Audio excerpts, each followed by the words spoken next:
All right, so welcome back to Amateur Hour Sports. We got our Bills versus Patriots recap from yesterday, where the Bills lost 24-17. It was a really hard-fought loss for the Bills, but there are no moral victories within this. You know, we still lost to a team that we probably should have beat, and we both expected them to beat heading into the game.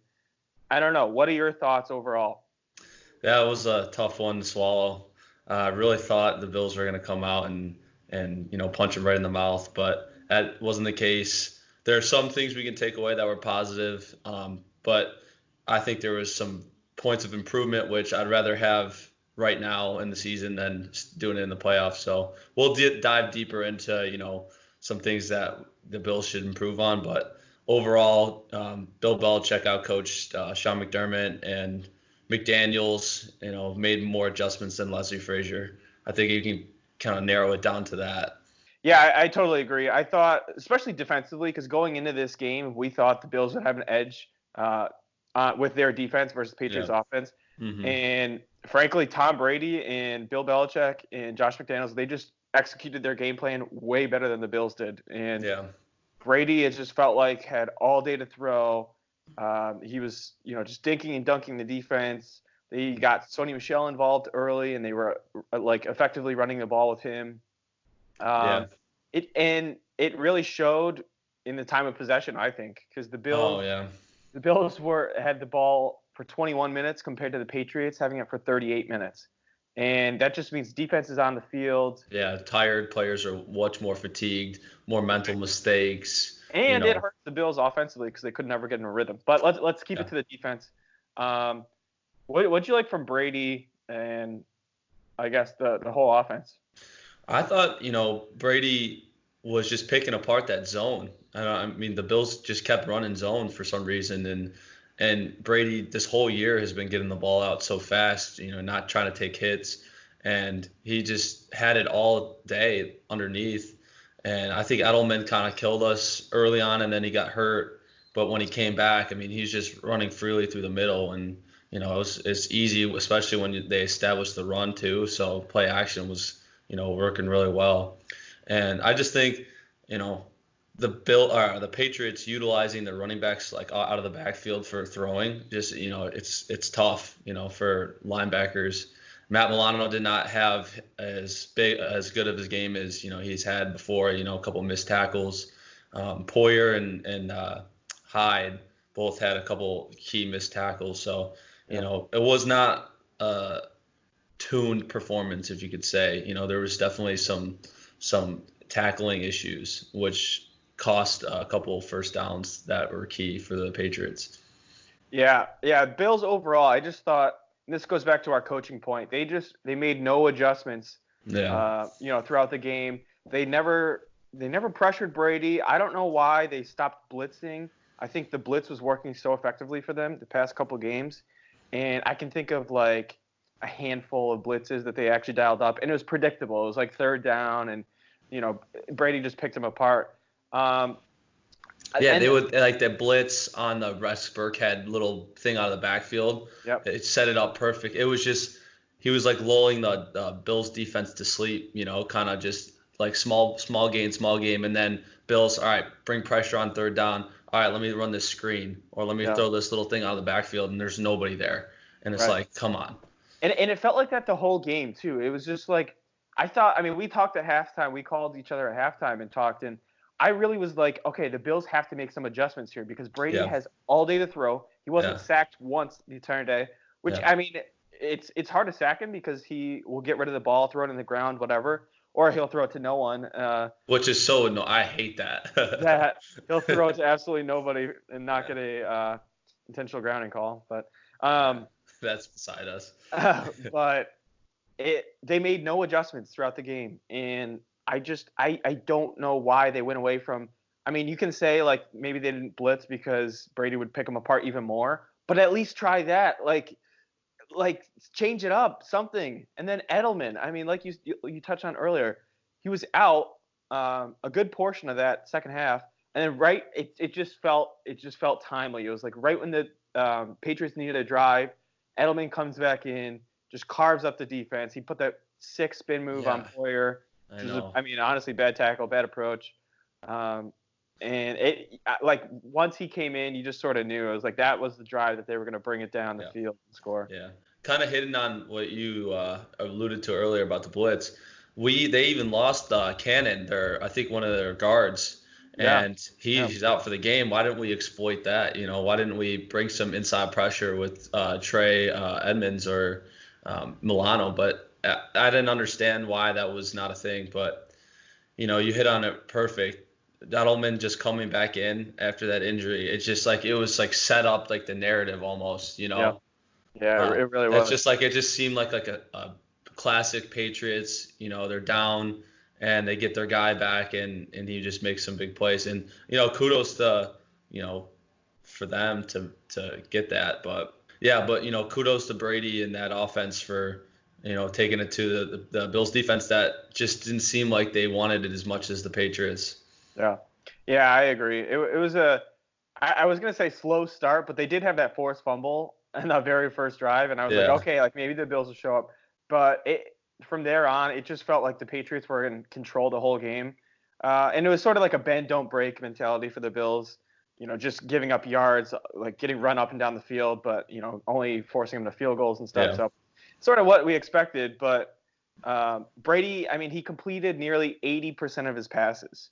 And like we said, that's a result of no pressure. The Bills just playing zone. There are no adjustments. Or when they did play man, it was Edelman just burning whoever was on him. Yeah, And Kevin they never Johnson, put Teron Johnson. Why didn't you put in your Pro Bowl cornerback on him, right? exactly. It was everybody but Trey was getting burned.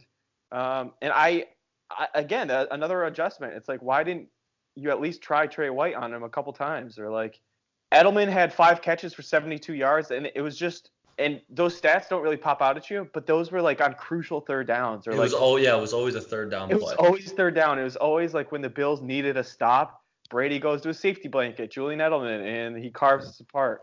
Yeah, It yeah. just You're completely right. It was just like, why aren't we like we know it's gonna happen? Why didn't we make a right, change or anything like that? right. And Bills fans have seen it for so long. It's the same story every freaking time they play. It's Yeah. always one. It's Gronk. It's Edelman. It's Oh whatever. yeah. It's just one of those guys is just gonna kill us all game, and like Yeah. we never And make it. and we're even lucky that Edelman was stupid enough to lower his head on the pick play because I Yeah, mean if he was in the game more, I mean who knows how much more catches and yards he would have had. yeah. But Kurt Warner, oh my God, we were talking and texting during the game. Like that guy still doesn't understand why that was a pick play. And I just it don't was so understand. blatantly like it is so obvious that was a Yeah, pick play. That is like literally they want you to think it's not because they're like, oh, he's running a route. You saw him look directly at Poyer and and lower his shoulder. lower Like shoulder, Poyer's, and then milk an injury, sort of yeah, and like pretend like Poyer he was like was knocked out. Poyer was looking at his guy. He was man on whoever was running the out Exactly. route, and Edelman just went right for him. And that is the whole again that is the whole purpose of a pick play. It's like to make it look like that. Like that is what they did. Yeah, Like it was so obvious. You can't yeah, do that. I mean, you got to make it look like you run a route or something. You can't just run into the guy and then be like, oh yeah, I was running a slant. No, that's not how it works. It's illegal. Yeah, I don't know why that was even a thing. It was like yeah. blatantly obvious. And Dean Blandino just like set him straight, which is nice. But I know, I know, I bet you he still believes that it wasn't because he's I know. Sony Michel, it just felt like he ran for 4.6 yards carry. It just felt like he was just ripping off runs left and right. yeah, The Bills just had no answer. yeah. He was really effective, physical runs, missed tackles like we talked about. Hmm. And I do think the running up the middle is a concern for the Bills because they still have not been able to stop it all year.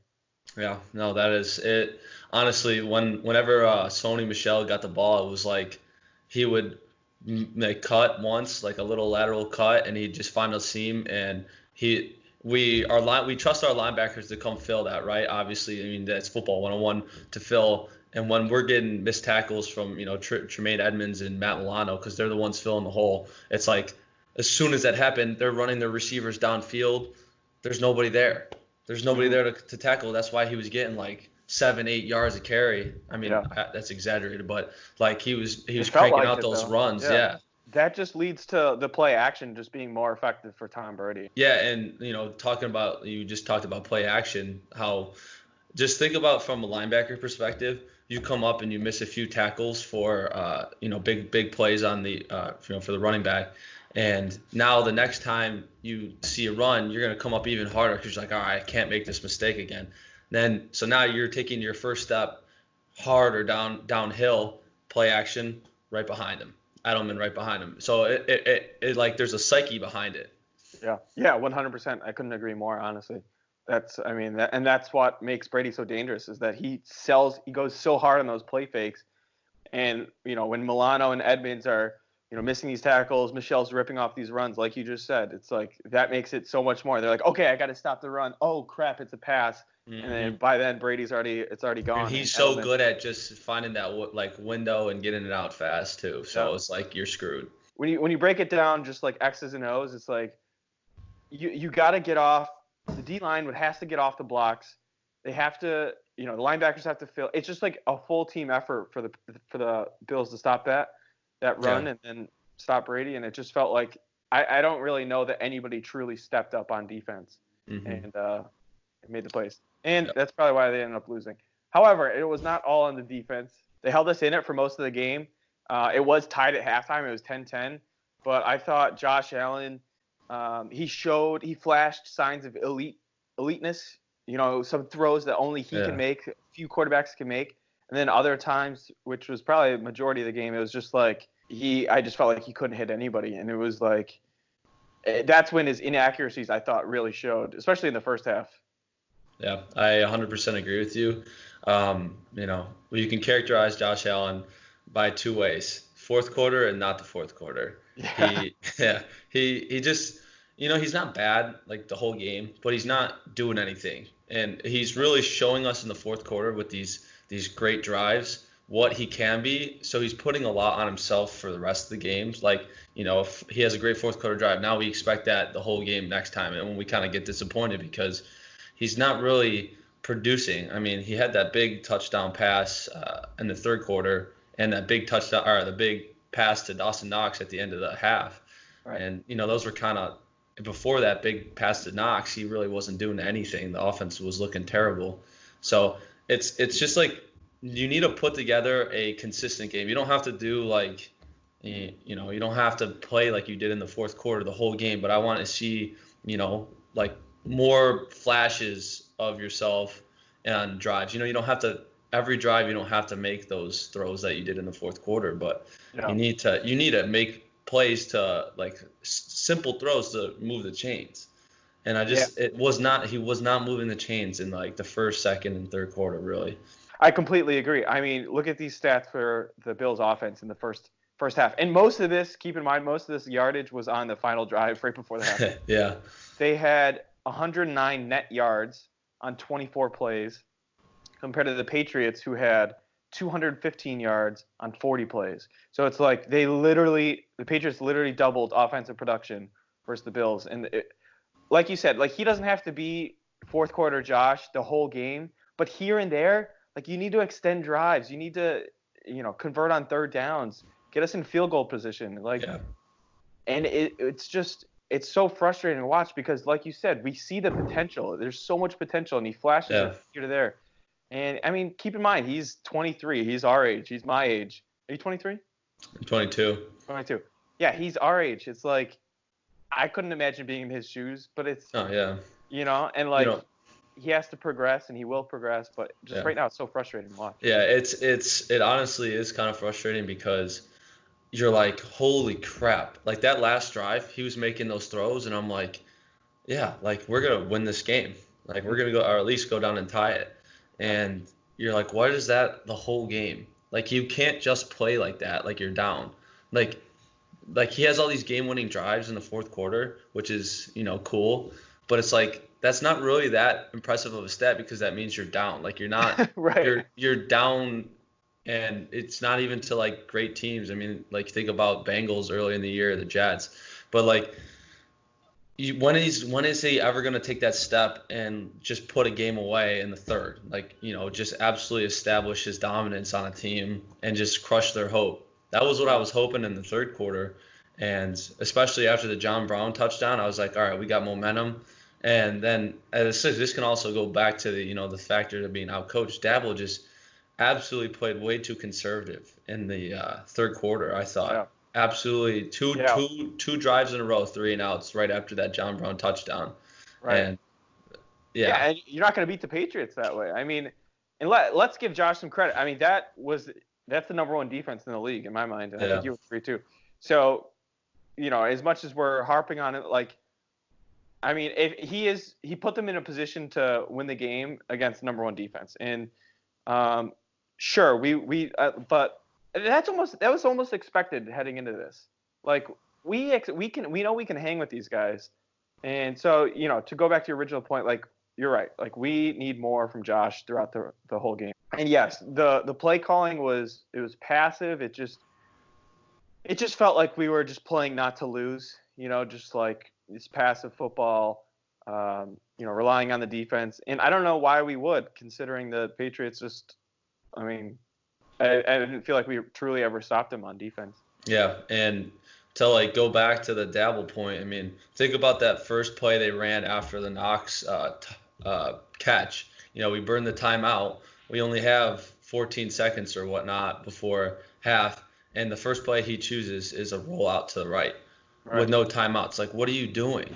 Like, Yeah. I know it might have set up the next play because they kind of did the same, roll out to and Yeah. then throw back to Dawkins, but it was like, what are you doing? If he like gets sacked or anything, like that's just 8 seconds right there off the clock. What are you Yeah. doing?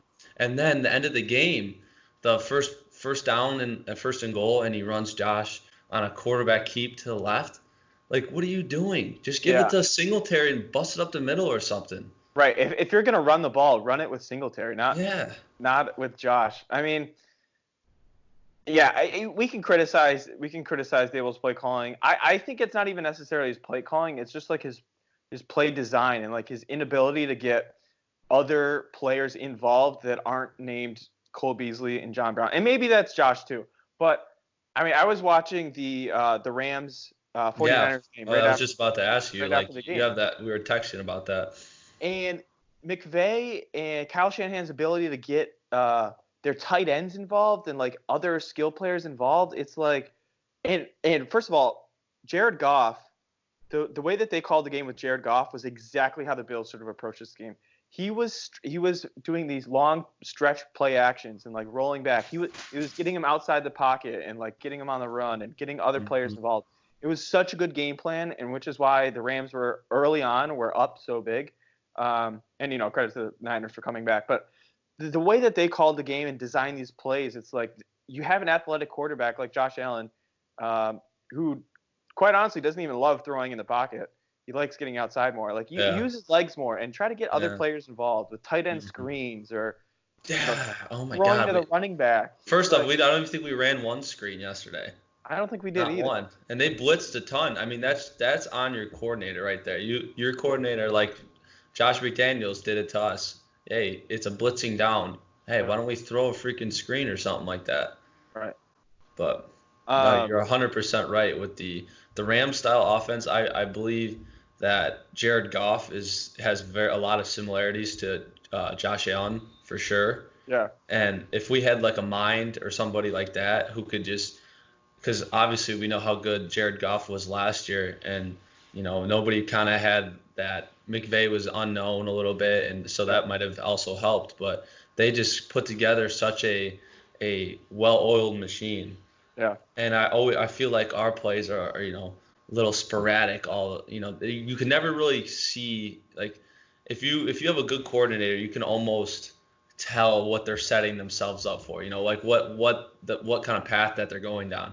And I just don't feel that with Dabble. It's like we run Josh Allen on first down, and then we'll throw like a deep pass. Like, what do you what are you yeah. like trying to get out of Right. that? There's no like rhythm to the play calls. I feel like Yes. there's no Okay. Yeah, that was the overall word. Yeah. there's no like overall like theme. It's just sort of like, oh, this might work, this might work, this might. Mm. Whereas like McVay is setting up stuff, and I don't know. I mean, I thought Cole Beasley played a heck of a game. He probably had his best game of the season in my mind. At least this one sticks out.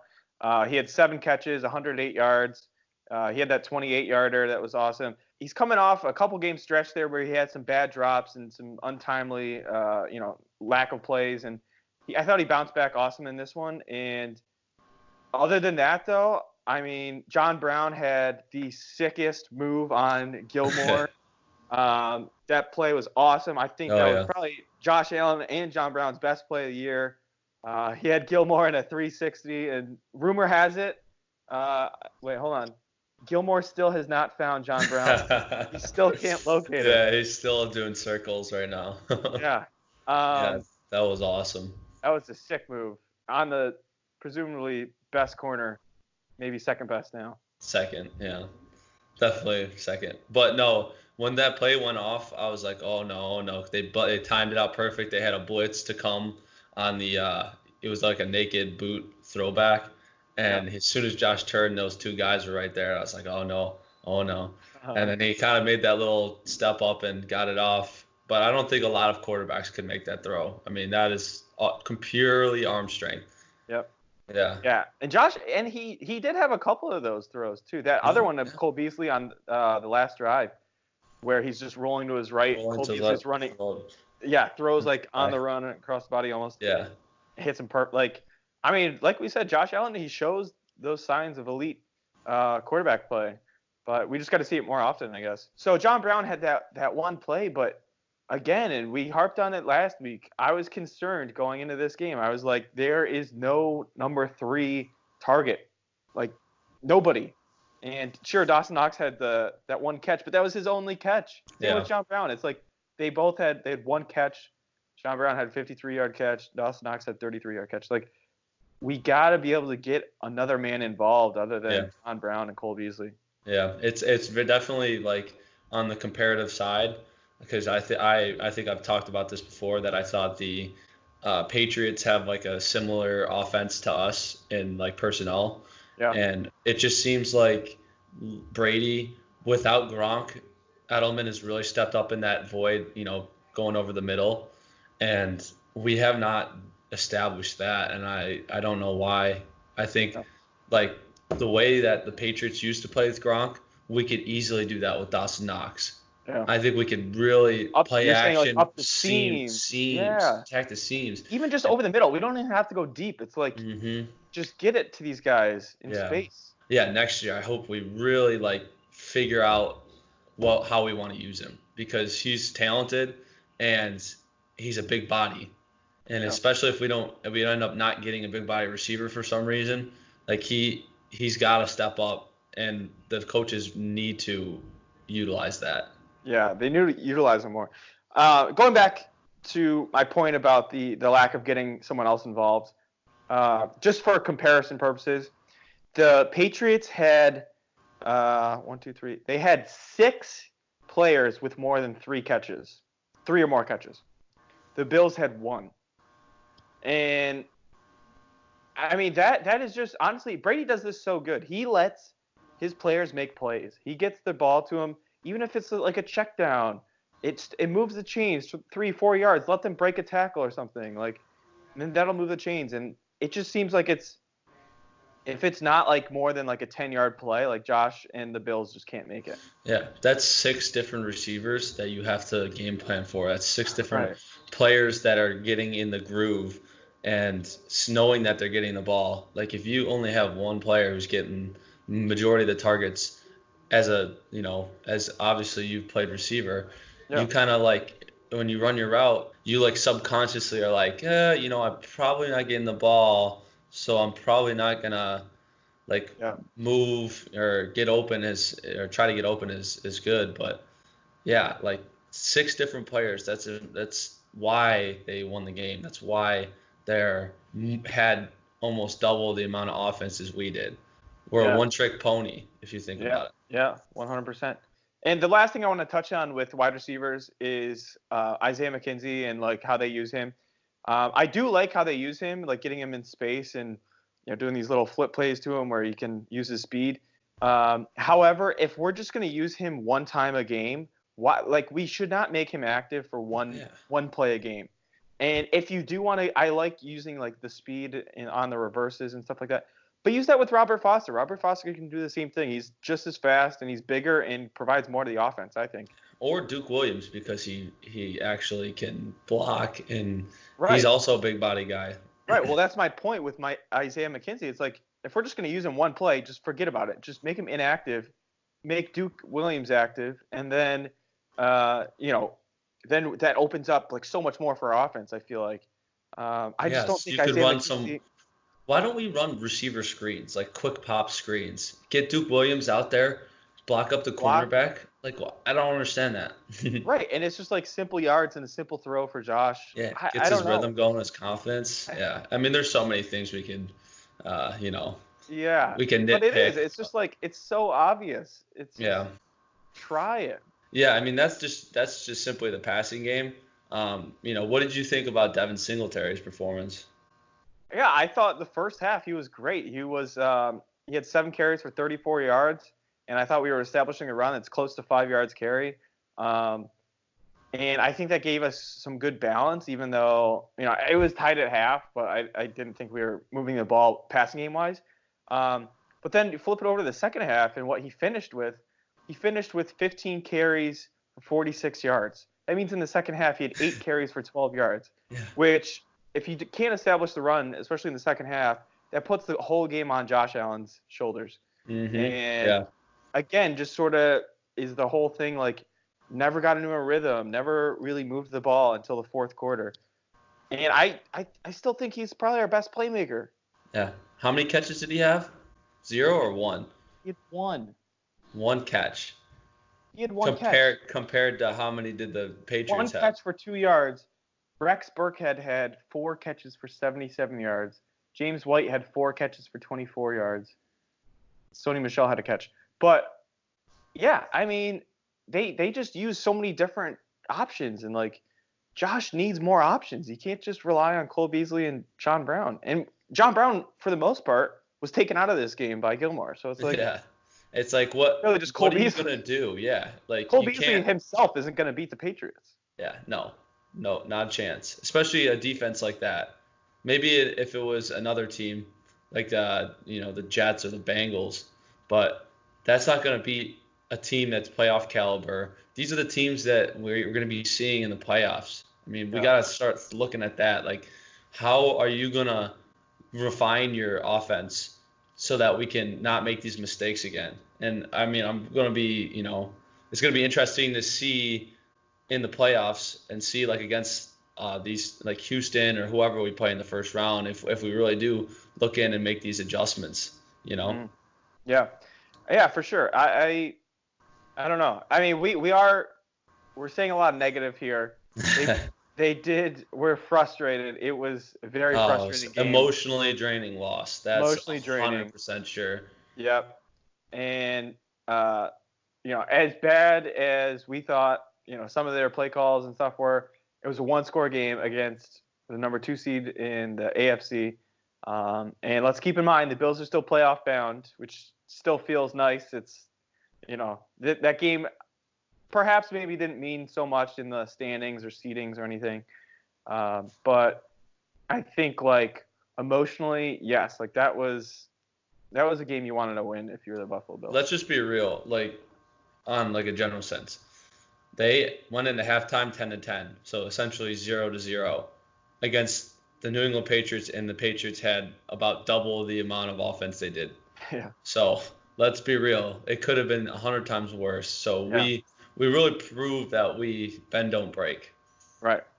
And I think that'll get you. I mean, it's gotten us into the playoffs. I hope we can capitalize and maybe get some momentum from the New York Jets. Jets game, the last game of the season, and ride that into. I would presume it's going to be Houston. But yeah, I mean, got to fix the little things if we want to win and make a playoff push. I think we're right there. We can compete with any team in the AFC for sure, and we've proved that. So it's just taking the next step, and making the offense more efficient. Defense has to clamp down on run game and passing, and there's still a lot to be done, I suppose, but we're in a good spot. Yeah, like you said, we have been kind of negative, but we're in the playoffs, like you said. It's time. This is where you separate the good teams from the bad teams, and Josh never been in the playoffs, so it's going to be interesting if he steps up and is that guy in the playoffs, or he kind of place that I've never been there before, and Yeah. I don't have any experience. Right, and it's good. I mean, we're holding this team to a high standard. I think both you and I, and a lot of Bills Mafia, and that's a good thing. Like we want them to take the next step and be that perennial playoff team. And I think Hmm. everything we touched on is part of taking the next step. Yeah. So And we have a guy like Josh Allen who he soaked all that loss on himself in his press yeah, conference, just like, hey, we're gonna get back after and be better for you guys. yeah, I love that. I mean, I there's nothing better than that, because that just gives me confidence that they're hungry, they're motivated and ready to go. yeah, yeah. So I think that about does it for me. Do you have any last thoughts on the game? Anything you want to say? No, it's gonna be interesting because Trent comes home this week, so Yeah, we'll be in the same location, get yeah. an We might have something interesting, fun planned for you yeah, guys. some interesting plans. So stay tuned.